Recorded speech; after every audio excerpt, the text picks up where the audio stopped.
Hörmətli tamaşaçılar, bir qədər öncə qeyd etdiyimiz kimi Rusiyanın ərazisinə giriş qaydaları sərtləşdirilib. Belə ki, bundan sonra Rusiyaya səfər etməzdən əvvəl xarici vətəndaşlar ölkəyə girişdən 72 saat qabaq Dövlət Xidmətləri portalına onlayn formada müraciət edərək xüsusi QR kodu almalı olacaqlar.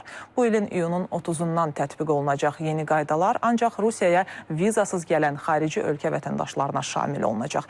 Ölkəyə yeni giriş qaydası necə işləyəcək mövzunu Rusiyadakı xüsusi müxbirimiz Fərid Əkbərov davam etdirəcək. Rusiyaya vizasız gəlmək hüququ olan xarici vətəndaşlardan ölkəyə giriş üçün rəqəmsal qeydiyyatdan keçmək tələb olunacaq. İyunun 30-undan etibarən Rusiyaya vizasız daxil olmaq üçün xarici vətəndaşa Gosuslugi.ru ID portalı vasitəsilə əvvəlcədən QR kodu əldə etmək lazım olacaq.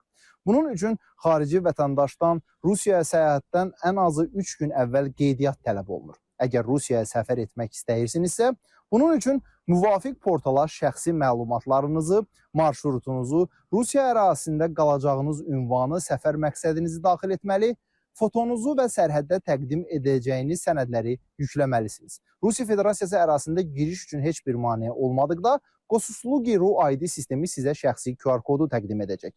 Həmin QR kodu xarici vətəndaş sərhəd keçid məntəqəsində göstərməlidir. QR kodu 90 gün ərzində etibarlıdır. Lakin bu heç də xarici vətəndaşın Rusiya ərazisinə mütləq girişinə zəmanət vermir. Bununla bağlı son qərar hələ də sərhədçilərin ixtiyarındadır. Sərhədçilər əcnəbinin sərhədi keçməsinə əsaslar aşkar etdikdə icazə verməkdən imtina etmək hüququnu özündə saxlayır. Sərhəddə xarici vətəndaş həm də biometrik nəzarət prosedurundan keçməlidir. Foto şəkli çəkilməli və barmaq izləri götürülməlidir.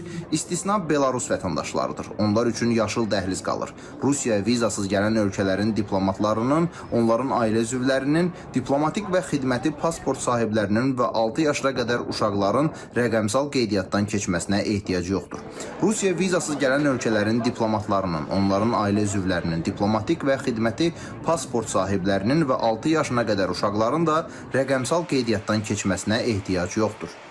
Əgər qeydiyyatdan keçəndə sizə QR kod verilməyəcəksə də, demək istəyir, Rusiya ərazisinə gəlməyə icazəniz yoxdur. Yəni, hansısa orqan sizin gəlmənizə demək qadağa qoyurdur. Bundan başqa yeni qaydalardan biri də hansı ki, insanların biraz vəziyyətini çətinləşdirəcək, o da uşaqların gəlməsi ilə bağlıdır. Əvvəllər mümkün idi kiminsə də adına etibarnamə verib, valideynləri onlar göndərə bilirdi. Artıq bu da çətinləşəcəkdir.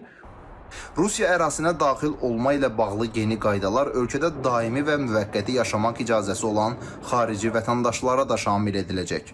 Onlar da Rusiya ərazisinə qayıdanda mütləq onlar demək özləri barədə məlumat verməlidir və QR kod almalıdır. Bir demək məqam da var ki, əgər kimsə təcili gəlmək istəyirsə də Rusiya ərazisinə, yəni onlara 72 saat yox, uçuşa 4 saat qalmış da icazə bilərlər. Bu da ki, əgər əllərində tibbi arayış varsa da, kimsə rəhmətə gedibsə, ya kimsə ağır vəziyyətdədir, onda həmin o arayışın ərazisində 4 saat qalmış onlar demək QR kod ala bilərlər.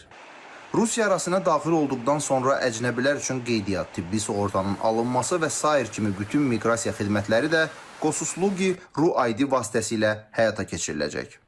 Miqrasiya sahəsində yeni tətbiq olunan qaydalar Rusiya hökumətinin ötən ilin noyabr ayında qəbul olunan qərarları ilə tənzimlənir. Birinci mərhələdə eksperiment çərçivəsində 2024-cü ilin dekabrından Moskvanın Şeremetiyeva, Domodedovo, Vnukovo, Jukowski hava limanları və Qazaxıstanla sərhəddə yerləşən Maştakova keçid məntəqəsi vasitəsilə Rusiyaya gələn və gedən bütün əcnəbilər üçün biometrik nəzarət proseduru tətbiq edildi.